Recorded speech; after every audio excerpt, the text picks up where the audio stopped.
السلام علیکم ورحمۃ اللہ وبرکاتہ۔ بسم اللہ الرحمن الرحیم۔ سامعین و ناظرین، آج کے اس ویڈیو میں ایک حکایت آپ کے سامنے پیش کی جا رہی ہے، جس میں ایک شیر نے جنگل کے سارے جانوروں کو پریشان کر رکھا تھا۔ ایک خرگوش نے اس ظالم کو کیسے ٹھکانے لگایا، یعنی ایسی تدبیر اختیار کی اور ایسا ہیلا اختیار کیا جس کی وجہ سے شیر موت کے گھاٹ اتر گیا۔ تو آئیے دیکھتے ہیں کیا حکایت ہے۔ اس حکایت کا ٹائٹل اور عنوان ہے نہایت مستبدن۔ مستبدن کا معنی ظالم۔ ویسے استبد یستبد، استبداد اس کا معنی ہوتا ہے خود مختار و خود رائے ہونا، کسی چیز میں منفرد ہونا، اپنے لیے خاص کر لینا، اور مطلق العنان ہونا۔ تو یہاں پر مستبدن کا معنی ظالم، نہایت مستبدن ظالم یعنی خود مختار کا انجام۔ زعموا ان اسدا حل بارض کثیرۃ العشب والمیاہ۔ لوگوں کا دعویٰ ہے، زعموا انہوں نے دعویٰ کیا، یعنی لوگوں کا کہنا ہے، ان اسدا حل کہ ایک شیر اترا، بارض کثیرۃ العشب والمیاہ بہت زیادہ گھاس اور بہت زیادہ پانی والی زمین میں۔ انہوں نے دعویٰ کیا ہے، یعنی کہا ہے کہ ایک شیر خوب بہت زیادہ گھاس اور بہت زیادہ پانی والی زمین پر اترا۔ عشبن کہتے ہیں تر گھاس کو، جس کی جمع آتی ہے اعشابن، اور حشیشن کہتے ہیں سوکھی گھاس کو، جس کی جمع آتی ہے حشائش، اور ایک تیسرا لفظ آتا ہے قلعن۔ قلعن تر اور سوکھی دونوں قسم کی گھاس کو کہا جاتا ہے۔ کانت تعیش بہا انواع من الوحوش ہانیۃ مطمئنۃ، جس میں انواع من الوحوش قسم قسم کے وحشی رہتے تھے، ہانیۃ مطمئنۃ خوشگوار اور اطمینان کے ساتھ۔ ہانیۃ کا معنی خوشگوار ہو کر، یعنی خوشحال ہو کر، اور مطمئنۃ امن و سکون کے ساتھ۔ جس سرزمین میں قسم قسم کے جانور بستے تھے، خوشگوار ہونے کی حالت میں اور اطمینان کی حالت میں، یعنی خوشگوار اور اطمینان کی زندگی اس سرزمین میں گزار رہے تھے۔ فتسلط علیہ الاسد، شیر ان پر چھا گیا، یعنی شیر نے ان پر قبضہ کر لیا، بس تبد بہا، اور اس نے ان کو خاص کر لیا، یعنی سرزمین کے اوپر شیر نے تسلط جمایا، یعنی اس پر قبضہ کر لیا اور اس کو اپنے لیے خاص کر لیا۔ استبد بہا کا معنی خاص کرنا، یہ ہا کی زمین لوٹے گی اردن کی زمت، اردن کی طرف، تو اس زمین کو اس نے خاص کر لیا۔ فاستحال امن الوحوش الى خوف وہناؤها الى فزع واضطراب، پس وحشی جانوروں کا امن خوف کی طرف بدل گیا۔ استحال یستحل کا معنی بدل جانا، پھر جانا۔ تو وحشی جانور جو تھے ان کا امن، ان کا سکون، اطمینان، وہ خوف کی طرف بدل گیا۔ وہناؤها الى فزع واضطراب، اور ان کی خوشگواری، یعنی اچھی زندگی گزار رہے تھے وہ، اور ان کی خوشگواری ڈر، فزع کا معنی ڈر اور اضطراب کا معنی پریشانی، ڈر کی طرف اور پریشانی کی طرف بدل گئی، یعنی حالت بالکل الٹی ہو گئی۔ چین و سکون کے ساتھ رہ رہے تھے، خوشحال زندگی بسر کر رہے تھے، لیکن شیر نے اس پر قبضہ جما لیا تو ان کی حالت ہی الٹی ہو گئی۔ اجتمعت الوحوش، سب وحشی جانور جمع ہو گئے۔ وقررت ان تفاوض الاسد فيما يصلح للجميع، اور انہوں نے طے کیا کہ وہ شیر سے بات چیت کرے۔ فاوض یفاوض مفاوضۃ کا معنی بات چیت کرنا، اور انہوں نے طے کیا کہ شیر سے بات چیت کرے اس کام کے بارے میں جو تمام کے لیے لائق ہو۔ یصلح کا معنی لائق، مناسب ہو، یہ انگریزی والا لائق نہیں، انگریزی والا لائق کا معنی تو پسند کرنا، یہاں لائق سے مراد مناسب ہونا، اردو والا لائق جو عربی میں بھی استعمال ہوتا ہے، لاقا علی کو کمنا لائق ہونا۔ انہوں نے طے کیا کہ وہ بات چیت کرے شیر سے اس کام اس بات کے بارے میں جو تمام کے لائق ہو۔ فَأَتَتْ إِلَيْهِ وَقَالَتْ لَهُ، بس وہ وحشی جانور اس کے پاس آئے اور ان سے کہا اِنَّكَ تُصِيبُ مِنَّ الدَّابَّةَ بَعْدَ الْجُهْدِ وَالتَّعَبِ، بلا شبہ تو پاتا ہے ہماری طرف سے چوپایا جانور، یعنی دابتن کا معنی چوپایا کوئی بھی جانور، بلا شبہ تو حاصل کرتا ہے یا تو پاتا ہے۔ اصاب یصیب اصابتن کے کئی معنی آتے ہیں، میں کسی ویڈیو کے اندر اس کو بیان کر چکا ہوں۔ یہاں پر اصاب کا ترجمہ ہوگا پانا۔ بلا شبہ تو پاتا ہے ہماری طرف سے چوپا یعنی جانور، بعد الجہد والتعب، کوشش کے بعد اور تھکن کے بعد، یعنی بڑی تھکن اور کوشش کے بعد تجھے جانور ملتا ہے ہماری طرف سے۔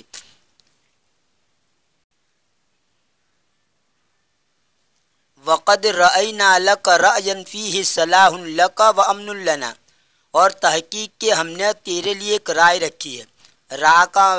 یرا کا معنی دیکھنا بھی آتا ہے، لیکن یہاں پر دیکھنا ترجمہ نہیں کریں گے، رائے رکھنا۔ اور تحقیق کہ ہم نے تیرے لیے ایک رائے رکھی ہے، یعنی ایک رائے مناسب سمجھی ہے۔ را کا معنی ایک معنی مناسب سمجھنا بھی آتا ہے، یرا کا معنی سمجھنا، خیال کرنا، دیکھنا، یہ سب معنی آتے ہیں۔ تو یہاں پر اب ترجمہ کریں گے، اور تحقیق کہ ہم نے تیرے لیے ایک رائے مناسب سمجھی ہے جس میں جو تیرے بھی لائق ہیں اور ہمارے لیے امن و سکون بھی ہے، جس میں تیرے لیے بھی فائدہ ہے۔ صلاح سے مراد یہاں پر بہتر ہونا، اچھا ہونا، جس میں تیرے لیے بھی فائدہ ہے اور ہمارے لیے امن و سکون ہے۔ فَإِنْ أَنْتَ أَمَّنْتَنَا وَلَمْ تُخِفْنَا فَلَكَ عَلَيْنَا فِي كُلِّ يَوْمٍ دَابَّةٌ نَبْعَثُ بِهَا إِلَيْكَ، بس اگر تو ہم کو امان دے دے، فَإِنْ أَمَّنْتَنَا، امن یومن تامینن کا معنی امان دینا، بس اگر تو ہمیں امان دے دے اور تو ہمیں نہ ڈرائے تو تیرے لیے ہمارے ذمے روزانہ ایک جانور ہے جس کو ہم تیرے پاس بھیجیں گے۔ فی وقت غدائک، تیرے صبح کے کھانے کے وقت میں، فرضی الاسد، تو شیر راضی ہو گیا، وصالح الوحوش علی ذالک، اور جانوروں نے اس پر مصالحت کر لی۔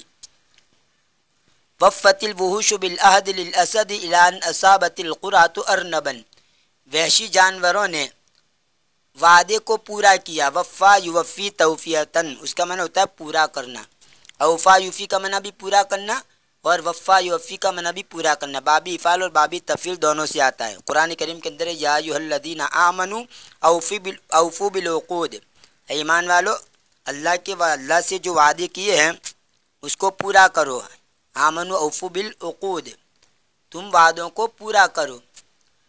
تو یہاں پر ترجمہ یہ ہوگا کہ جانوروں نے، وحشی جانوروں نے پورا کیا بالعہد، جو عہد کیا تھا جانور کو بھیجنے کا وہ پورا کیا، للاسد، شیر کے لیے، شیر کے ساتھ جو وعدہ کیا تھا جانوروں نے اس کو پورا کیا۔ الی ان اصابت القرۃ ارنبا، یہاں تک کہ قرا کی باری آئی خرگوش کے، اصاب القرۃ کا معنی باری آنا، اس کے لیے وقع کا لفظ بھی استعمال ہوتا ہے، وقع القرۃ، لیکن جس کی باری آئے اس کے اوپر الا داخل کریں گے۔ جیسے یہاں پر یہ جو جملہ ہے اصابت القرۃ ارنبا، یہاں تک کہ باری نے پا لیا خرگوش کو، یعنی خرگوش کی باری آئی شیر کے پاس بھیجنے کی۔ تو آپ اسی کو اس طرح بھی کہہ سکتے ہیں وقعت القرۃ علی ارنب، وقعت فانطلقت متباطیۃ، پس وہ آہستہ آہستہ چلا، حتی جاوز الوقت الذی کان یتغدی فیہ الاسد، یہاں تک کہ گزر گیا وہ وقت جس میں شیر صبح کا کھانا کھاتا تھا۔ تغدی کا معنی صبح کا کھانا کھانا، اور تعشا یتعشا کا معنی شام کا کھانا یعنی رات کا کھانا کھانا۔ یہاں تک کہ گزر گیا وہ وقت جس میں شیر صبح کا کھانا کھاتا تھا. ثم تقدمت الیہ وحدہا رویدن رویدن، پھر وہ یعنی خرگوش اس کی طرف آگے بڑھا. تنہا، وحدہ کا مطلب تنہا، پھر وہ خرگوش تنہا اس کی طرف آگے بڑھا. رویدن رویدن یعنی آہستہ آہستہ. وقد جاء وغضب، اور تحقیق کے شیر بھوکا ہو چکا تھا اور وہ غصے ہو گیا. فقام من مکانہ نحوہا فقال من این اتیت، پس وہ اس کی جگہ سے اس کی طرف کھڑا ہوا، یعنی اس کی جگہ سے کھڑا ہو کر اس کے پاس گیا. پس وہ اس کی جگہ سے کھڑا ہوا اس کی طرف، پھر اس نے کہا کہاں سے تو آیا؟ قالت، تو اس نے کہا یعنی خرگوش نے کہا انا رسول الوحوش الیک، میں تیری طرف جانوروں کا فرستادہ ہوں، میں تیری طرف جانوروں کا قاصد ہوں، یعنی جانوروں نے مجھے تیرے پاس بھیجا ہے. جئتک بارنب، میں تیرے پاس ایک خرگوش لایا ہوں.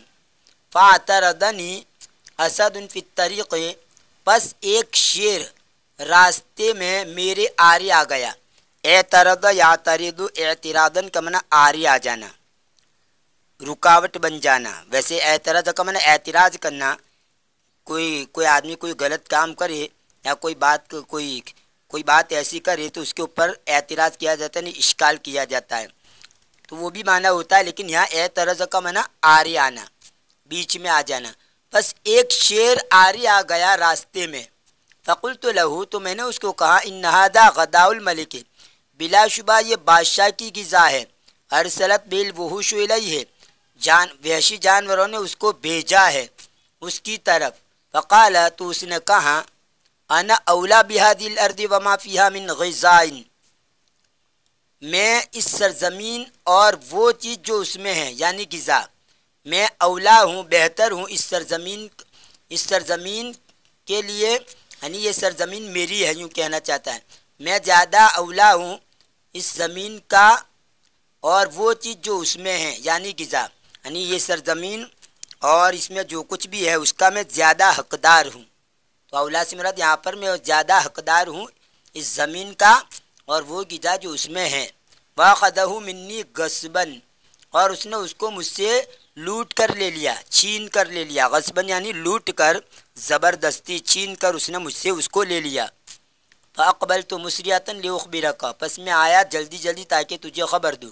فقال الاسد، تو شیر نے کہا انطلق معی الی موضع ھذا المغرور، تو چل میرے ساتھ اس گھمنڈی آدمی کی جگہ کی طرف. یعنی کہاں پر یہ گھمنڈی اور یہ غرور والا آدمی کہاں، غرور والا جو جانور ہے وہ کہاں پر ہے، مجھے وہاں پر لے چل.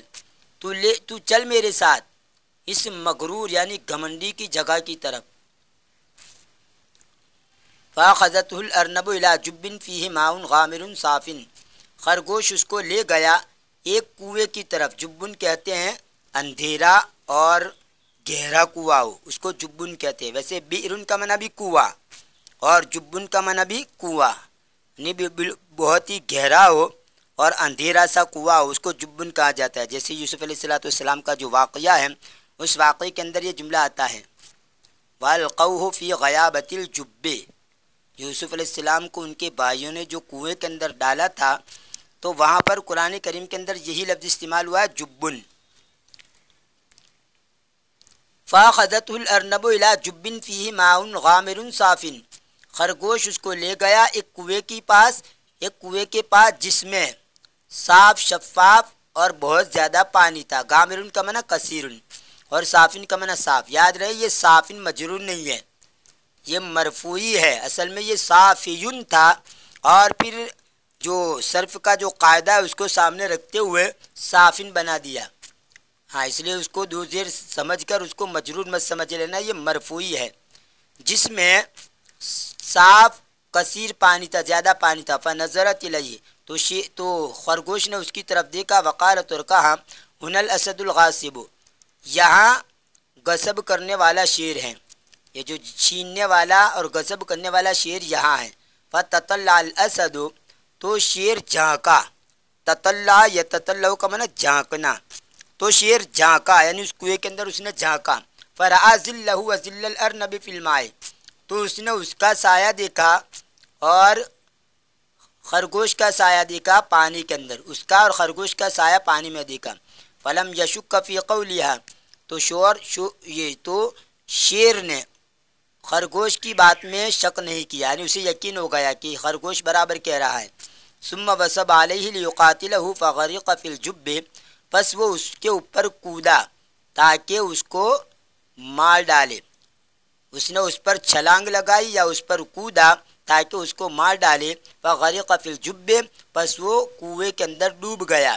فانقلبت الارنب الی الوحوش، خرگوش جانوروں کی طرف پلٹا یعنی لوٹ گیا۔ انقلب کو معنی پلٹنا، لوٹ جانا، تو خرگوش یہ جانوروں کے پاس لوٹا۔ وبشرتها بنہایت الملک الظالم، اور اس خرگوش نے ان کو خوشخبری دی بنہایت الملک الظالم، ظالم بادشاہ کے انجام کی، یا نہایت کا معنی انجام۔ پس اور اس نے خوشخبری دی جانوروں کو ظالم بادشاہ کے انجام کی۔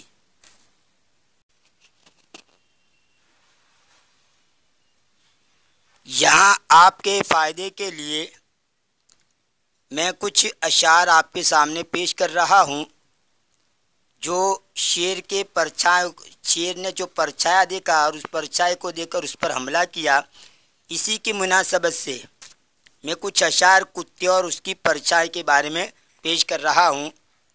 منہ میں ٹکرا لیے ہوئے کتا ایک دریا کو تیر کر اترا، پانی آئینہ سا رہا تھا چمک، نظر آتی تھی تہ کی مٹی تک، اپنی پرچھائیں پر کیا جو غور، اس کو سمجھا کہ ہے یہ کتا اور، منہ میں ٹکرا دبا رہا ہے یہ، گہرے پانی میں جا رہا ہے یہ، حرص نے ایسا بے قرار کیا، جھٹ سے غرہ کے اس پہ وار کیا، جوں ہی ٹکرے پہ اس کے منہ مارا، اپنا ٹکرا بھی کھو دیا سارا۔ وہاں نہ ٹکرا نہ اور کتا تھا، اور یعنی دوسرا کتا، وہاں نہ ٹکرا نہ اور کتا تھا، وہم تھا وہم کے سوا کیا تھا، یوں ہی جتنے ہیں لالچی نادان، نادان یعنی بے وقوف ناواقف، یوں ہی جتنے ہیں لالچی نادان، کر کے لالچ اٹھاتے ہیں نقصان، باندھتے ہیں کہاں کہاں کے خیال، ہیں وہ کھو بیٹھتے گرہ کا مال۔ گرہ کا مال اس کا معنی جیب کا مال، سرمایہ، اپنا جو اصلی سرمایہ ہے اس کو بھی کھو بیٹھتے ہیں۔ باندھتے ہیں کہاں کہاں کے خیال، ہیں وہ کھو بیٹھتے گرہ کا مال۔ کچھ اور اشعار لیجئے گھوڑا اور سائے کے بارے میں، یہ ملتی جلتی باتیں اس لیے میں آپ کے سامنے پیش کر رہا ہوں۔ ایک گھوڑا تھا نہایت عیب دار، اپنے سایہ سے بدکتا بار بار، اس سے مالک نے خفا ہو کر کہا، سن تو احمق جس سے تو ہے ڈر رہا، جسم کا تیرے ہی تو سایہ ہے وہ، نہ درندہ ہے نہ چوپایا ہے وہ، جسم رکھتا ہے نہ اس کے جان ہے، تو بڑا ڈرپوک اور نادان ہے۔ یوں دیا گھوڑے نے مالک کو جواب، سچ کہا یہ آپ نے لیکن جناب، آدمی سے بڑھ کے میں وہمی نہیں، ان ہوئی باتوں کا جس کو ہے یقین۔ ان ہوئی بات یعنی جو باتیں نہیں ہوئی اس کا یقین کرتا ہے۔ ایک شعر اس موقع پر مجھے یاد آ رہا ہے، وہ کہتا چلو، ہم نے ایک بات کہی تھی تو کسی نے نہ سنی، ہم نے ایک بات کہی تھی تو کسی نے نہ سنی، بن کہی بات کا چرچا ہوا گھر گھر لیکن، بن کہی بات کا چرچا ہوا گھر گھر لیکن، یعنی جو بات ہم نے کہی تھی دوسروں کو کہنے کی تو دور کی بات ہے، سنی ہی نہیں، اور جو بات ہم نے بالکل کہی نہیں تھی اور اس کا چرچا گھر گھر ہو گیا۔ بیچ میں یہ شعر کہہ دیا۔ چلیے جو ہم اشعار پڑھ رہے تھے اس کی طرف بڑھتے ہیں۔ آدمی سے بڑھ کے میں وہمی نہیں، ان ہوئی باتوں کا جس کو ہے یقین، یعنی جو باتیں نہیں ہوئی ہے اس کا یقین کر لیتا ہے۔ بھوت کا قصہ کہانی کے سوا، کچھ نشا گھر میں نہ جنگل میں پتا، بھوت سے ڈرنا بھی کوئی بات ہے، کیا ہی وہمی آدمی کی ذات ہے، سایہ تو آنکھوں سے آتا ہے نظر، کیا عجب ہے جو ہوا مجھ پر اثر، اپنے دکھ کا کیجئے اول علاج، دوسروں کا پوچھئے پیچھے مزاج، پہلے اپنا علاج کیجئے پھر دوسروں کی خبر لیجئے۔ اس کے اندر ان لوگوں کے لیے بڑا سبق ہے ان اشعار کے اندر، جو ہر بات کے اندر کسی نے کچھ کر دیا، کسی نے کچھ کر دیا، سر میں درد ہونے لگا تو کسی نے کچھ کر دیا، پتہ نہیں کیسی کیسی واہیات بات ہے، کچھ بھی کوئی بیماری لگ گئی اور اس کی وجہ کو درد ہوا تو بس کسی نے کچھ کر دیا۔ تو ایسے وہمی لوگوں کے لیے یہ اشعار بڑے مفید اور کارآمد ہیں۔ خیر، یہ تو میں نے فائدے کے پیش نظر آپ کے سامنے یہ چند اشعار پیش کیے، اور ہماری حالت یہ گھوڑے سے بھی گئی گزری ہے کہ گھوڑا ہے، گھوڑا تو سایہ دیکھ کر بھی دکھتا ہے، کم سے کم سایہ نظر آتا ہے۔ گھوڑا اپنی زبان حال سے کہہ رہا ہے کہ میرا تو سایہ بھی دکھتا ہے اور میں ڈرتا ہوں، لیکن تم انسانوں کی حالت یہ ہے کہ کوئی سایہ بھی نہیں، اور تم کیسے کیسے وہم کے اندر مبتلا ہو، کسی نے کچھ کر دیا ہے، کسی نے کچھ کر دیا ہے، کوئی عطا پتہ بھی نہیں ہوتا، اور ایسے وہم کے اندر مبتلا ہو جاتے ہو۔ یہ تھا آج کا ہمارا یہ ویڈیو۔ انشاءاللہ آنے والی ویڈیو کے اندر ایک اور حکایت آپ کے سامنے پیش کی جائے گی، تب تک کے لیے انتظار کیجیے، دعا میں یاد رکھیے، فی امان اللہ، الی اللقاء۔